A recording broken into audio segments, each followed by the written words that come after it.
Fala galera, tudo bem com vocês? Então, eu fiquei um tempinho sem gravar, né? Porque teve obra aqui em casa, teve alguns imprevistos e também no trabalho começou a vir bem mais demanda. Mas estamos de volta, tentar manter uma certa regularidade em publicação de vídeos. E vamos lá, hoje a gente vai falar do Teorema Fundamental da Aritmética, tá aqui, né? Que é um teorema extremamente importante na área de teoria dos números. E a gente vai ver que vai ter várias aplicações, eu pelo menos, né, abriu a minha mente quando eu conheci ele e entendi como utilizar. Então, vamos lá. A partir do método utilizado para o crivo de Eratóstenes, a gente viu, né, um número ele pode ser um número A natural, ele ou é um número primo, eu vou chamar de P0, ou esse A ele é um múltiplo de um número primo. E aí eu escrevo A igual a P0 vezes 1A1. Onde esse A1 ele vai ser maior do que 1, porque se A1 pudesse ser igual a 1, seria o caso anterior. E o meu A1 também é menor do que o próprio A, porque eu vou multiplicar esse A1 por um número primo para poder chegar em A, certo? E aí perceba que isso aqui pode continuar, a gente pode fazer a mesma coisa para o A1. Então, da mesma forma, a gente pode ter A1 igual a um outro número, a um número primo, pode ser o mesmo ou outro, ou A1 igual a um número primo vezes um A2. Da mesma forma, a gente tem que esse A2 ele tem que ser maior do que 1 e ele tem que ser menor do que A1, porque eu vou multiplicar por um número primo para poder chegar em A1. E, por sua vez, o A1 ele é menor do que A. E aí, notem que, da mesma forma, a gente consegue repetir esse processo para o A2. Posso fazer isso novamente, chegar no A3, e eu posso fazer isso novamente, até que a gente vai diminuindo o próximo fator, né? Próximo número aqui, usar as i's, a gente tendo sempre AI menor do que AI menos 1. O seguinte é sempre menor, sendo que ele está limitado a 1. Ele não vai poder ser menor do que 1. Não vai poder nem ser igual a 1, né? Então, ou seja, isso aqui a gente não vai poder continuar indefinidamente. Um momento a gente vai ter que parar.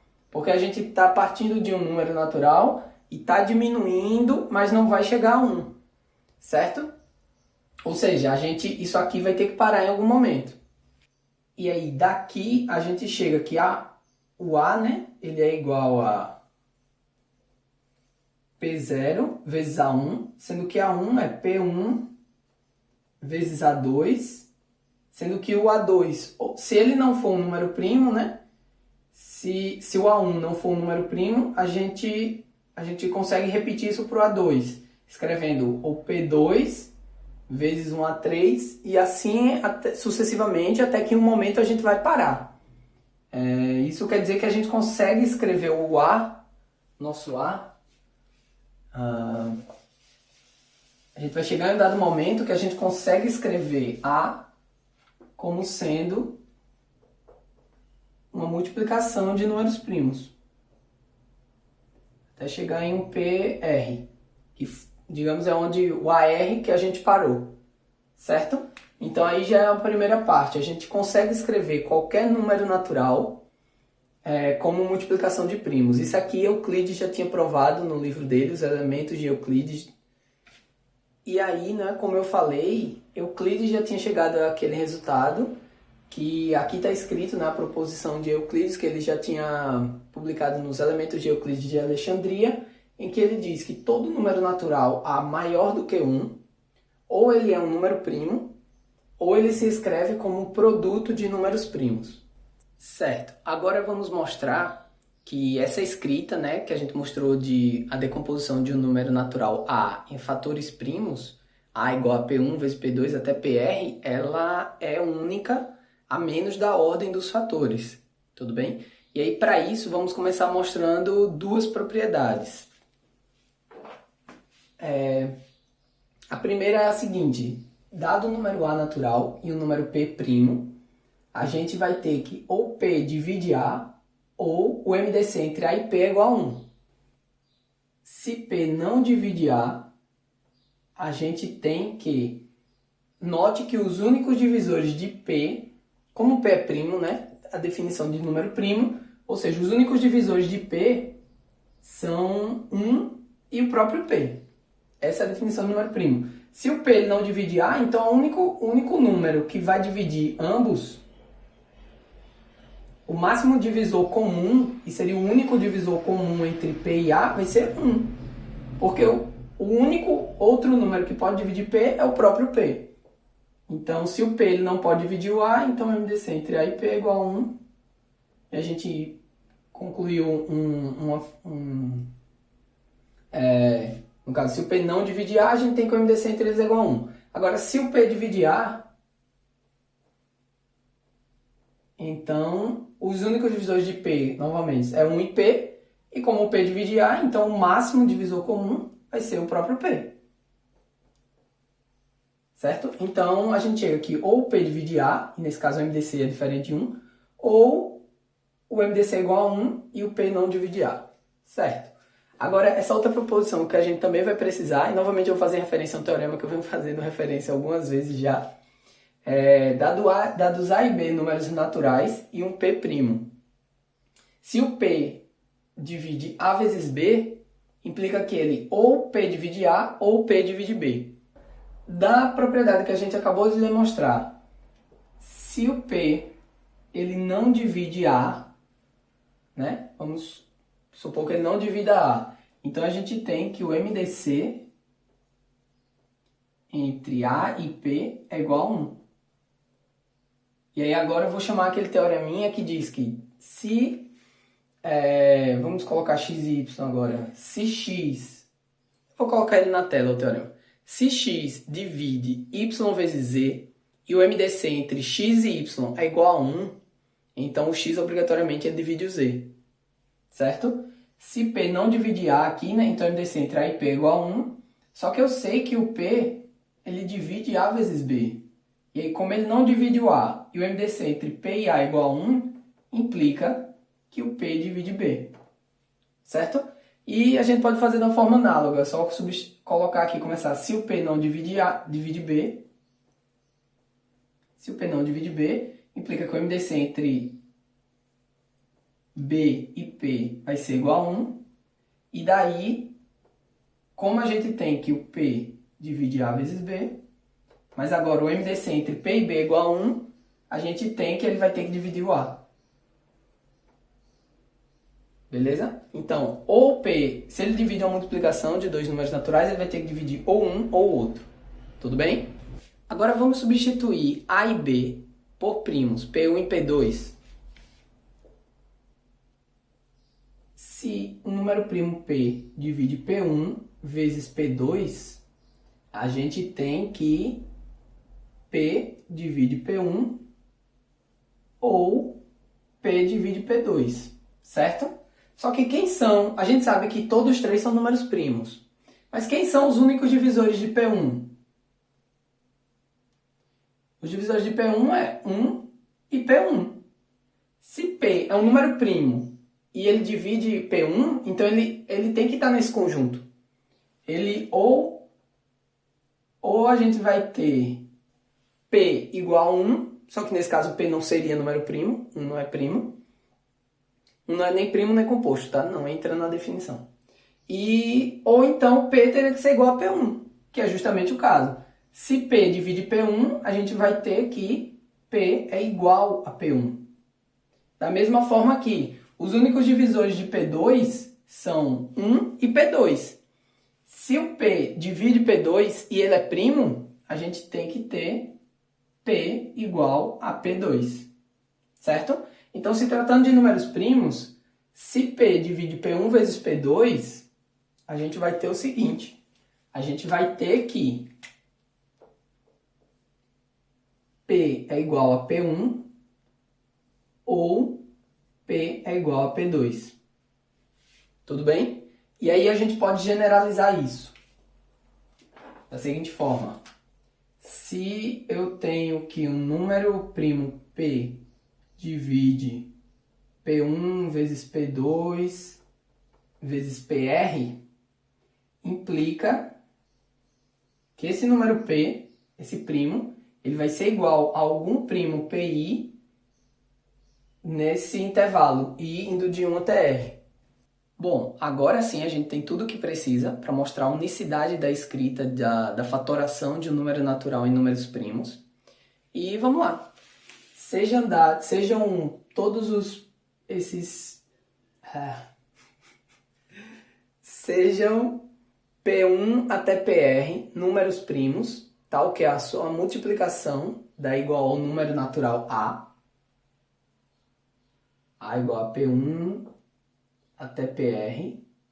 E também isso pode ser escrito como, sendo Qs também números primos, Q1 até QS. Certo? Então a gente tem aqui vários números primos, aqui vários números primos. Eles multiplicados dão igual a um A. A gente não sabe se são iguais ou não, né? A gente vai provar que sim. E aí a gente vai seguir da propriedade que a gente demonstrou antes. Eu tenho que, no caso aqui, teria um P2, né? Então eu vou passar esse P1 dividindo o lado de lá. Eu vou ter P2 vezes o P3, assim sucessivamente, até chegar a um PR igual a Q1 vezes Q2 vezes QS dividido por P1. Mas como a gente mostrou, né, anteriormente, se P1 divide uma multiplicação de números primos, vou anotar aqui só para a gente não esquecer, PI e QI primo.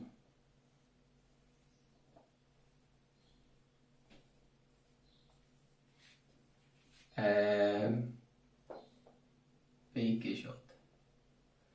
E aí como P1 aqui, né, divide uma multiplicação de números primos, ele divide porque essa divisão deu um número inteiro, um número natural. Então a gente tem que esse P1 vai ter que ser igual a algum número primo aqui dentro. Vai ser igual a um QI. Certo? E aí eu posso cortar esse P1 com um dado QI aqui dentro. Vou cortar com algum desses que eu não sei qual, mas eu vou cortar ele com algum desses. Então depois eu posso repetir a mesma coisa. Eu vou passar dividindo o P2, tem aqui o P3, tal, até PR, igual a Q1 até meu QS, sendo que eu já cortei um QI aqui dentro, né? Aqui já tem um Q a menos. Aqui dentro tem um Q a menos, dividido por P2. E aí eu vou cortar novamente. Daqui eu tenho que o meu P2 é igual a um outro QJ, que eu vou cortar também aqui dentro, um QJ. Certo? Então está diminuindo um de cada lado. Eu posso continuar nesse processo até chegar ao meu PR. E aí eu vou chegar a 1 igual a... Vou ter alguns Qs aqui. Vamos dizer Q1, né, até, sei lá, QS', dividido por PR. E aí eu vou cortar esse PR, e quando eu cortar com o primo daqui de cima dos Qs, eu tenho, para eu manter a igualdade, eu tenho que chegar aqui 1 igual a 1, né? Eu vou ter, para eu manter a igualdade, ou seja, isso quer dizer que aqui em cima só vai ter um Q. Vou chamar ele de, deixar o QS'.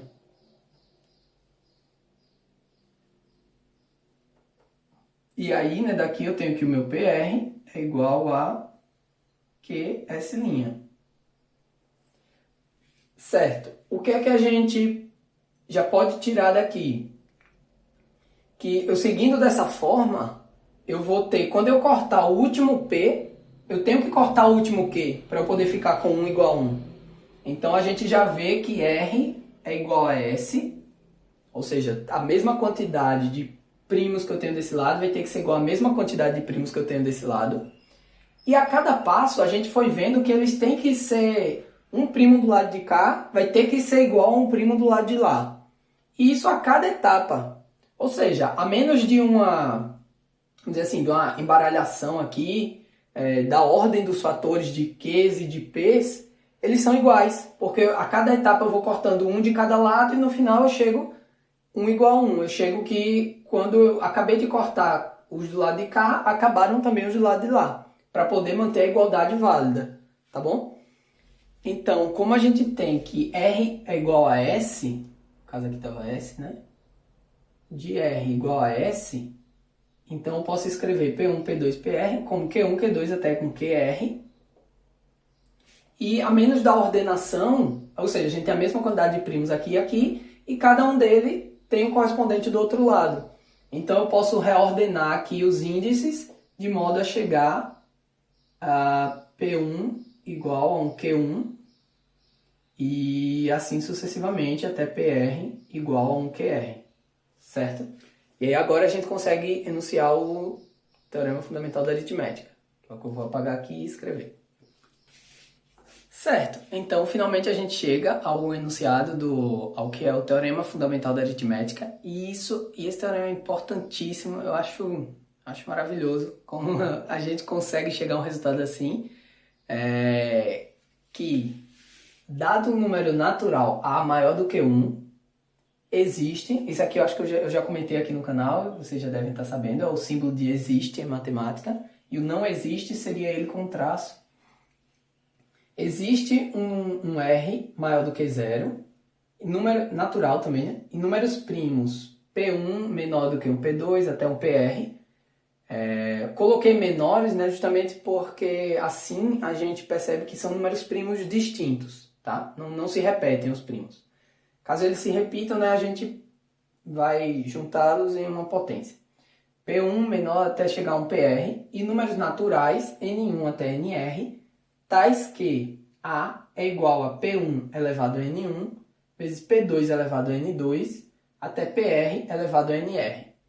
E a coisa que eu acho mais legal de tudo ainda é que tal escrita é única. Ou seja, você conseguiu uma forma de fatorar um número, aquela é a forma de fatorar aquele número. Não existe outra forma, tá? Então, por exemplo, vamos fatorar aqui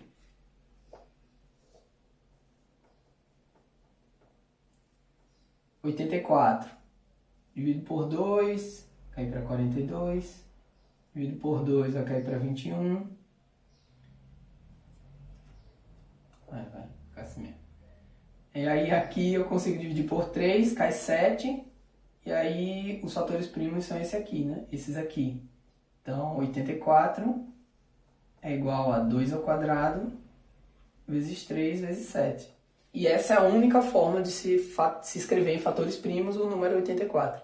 Tá bem, galera? Se você gostou, curte, compartilha, comenta alguma coisa, alguma dúvida, se achou legal. E valeu, brigadão, até a próxima.